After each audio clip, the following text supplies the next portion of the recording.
প্রেমিকা তিথির জন্মদিন পালনে নেপালে আলভি নিজের মানুষকে অন্যের সাথে দেখার কষ্ট সহ্য করতে না পেরে জীবন দিল ইকরা।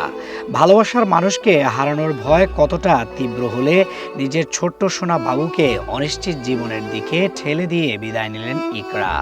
পরিবারের পক্ষ থেকে অভিযোগ করা হয়েছে ইকরা অনেকদিন ধরেই মানসিকভাবে ক্ষয়ে যাচ্ছিলেন, আর সেই ভাঙনের পেছনে স্বামী আলভি এবং শ্বশুরবাড়ির চাপের কথাও তারা বলছে।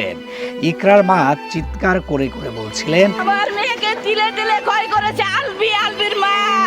আমার মেয়েকে তিলে তিলে ক্ষয় করেছে আলভি আর আলভির মা। এই অভিযোগগুলো খুবই গুরুতর, কিন্তু এগুলোর সত্যতা এখনো আইনগতভাবে প্রমাণিত হয়নি। তবুও পরিবারের বক্তব্যের কারণে বিষয়টি নতুন করে আলোচনায় এসেছে। এদিকে তিথিকে ঘিরে সম্পর্কের গুঞ্জন পুরনো বলে দাবি করছেন ঘনিষ্ঠজনরা। তারা বলছেন 2 থেকে 3 বছর ধরে ইকরা সন্দেহ করতেন আলভি এবং তিথির গোপন সম্পর্কের কথা, কিন্তু আলভি তাকে বারবার তিথিকে নিজের জাস্ট কলিগ বলে বিষয়টি এড়িয়ে গিয়েছে।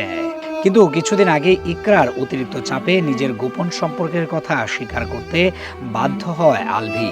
সে সময় আলভি এক পর্যায়ে ইকরাকে বলেছিলেন তার প্রতি আর ফিলিংস নেই। সেই থেকে প্রচণ্ড মানসিকভাবে ভেঙে পড়ে ইকরা। নিজের ভালোবাসার মানুষকে ভাগ করার বাড়তি চাপ সইতে না পেরেই এমন ভুল পথে পা বাড়াতে বাধ্য হন ইকরা। সবচেয়ে বেশি আগুন ছড়িয়েছে সোশ্যাল মিডিয়ায়।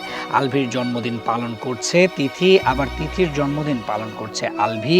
এসব এখন ভাইরাল।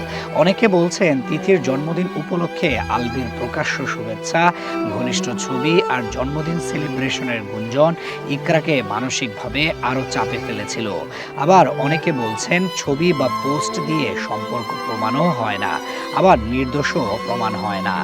বিশেষ করে নেপালে শুটিংয়ের কথা বলে যাওয়া আর জন্মদিন সামনে রেখে শুটিং রাখা, এসব নিয়ে ইন্ডাস্ট্রির ভেতরেও কানাঘুষা আছে বলে অনেকে দাবি করছেন।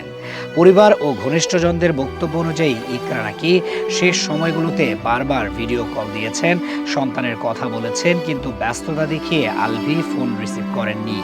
পুলিশ বলছে তারা বিষয়টি গুরুত্বের সঙ্গে দেখছে। সিসিটিভি ফুটেজ, ফোন কলের তথ্য, বাসার পরিস্থিতি, অন্যান্য আলামত সবই যাচাই করা হচ্ছে। এ ধরনের ঘটনায় আত্মহত্যার প্ররোচনা, মানসিক নির্যাতন, পারিবারিক দ্বন্দ্ব সবকিছুই আইনগতভাবে দেখা হয়। তাই তদন্ত শেষ না হওয়া পর্যন্ত কারো বিরুদ্ধে নিশ্চিতভাবে রায় দেওয়া যেমন ঠিক না, তেমনি সবই সাজানো বা কেউ দায়ী না বলে উড়িয়ে দেওয়াও ঠিক না। সত্যটা বের হতে সময় লাগবে।